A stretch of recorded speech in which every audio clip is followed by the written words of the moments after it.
When the glaciers started to retreat 25,000 years ago, huge chunks of ice broke off, creating depressions in the ground, which would fill with water. This is called a kettle lake.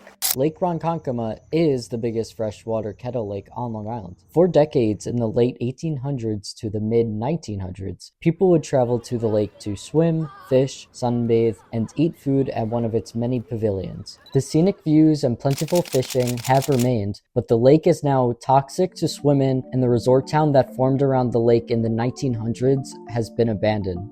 So what actually happened to Lake Ronkonkoma, which is right behind me, and how did we get here today?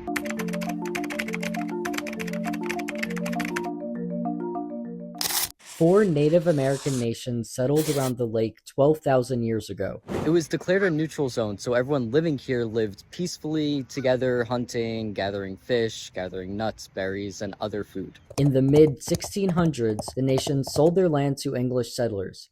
With the construction of the Long Island Railroad, people started traveling east, and Lake Ronkonkoma became a destination hotspot. A lot of the local residents actually took advantage of the influx of people and built pavilions, some where I'm standing here right now, and they sold beach towels, food, drinks, other commodities to bring in a lot of people, and this basically helped make Lake Ronkonkoma a resort town during the summer. There were also water slides and boating on the lake. The fun didn't last for long, however, as the Long Island Railroad system and major roadways continued to expand eastward, driving business owners out of Lake Ronkonkoma to explore other places like the Hamptons or beaches along the South Shore. As people dispersed throughout the island, the resort town started to become desolate and businesses dwindled down.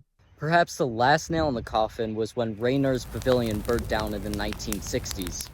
Because of the increase in construction of homes and businesses around the lake, toxic waste runoff increased, leading to dangerous levels of nitrogen and phosphorus. Toxic weeds began to grow, and now swimming in the lake can expose you to potential respiratory infections. Will the lake ever return to its former glory?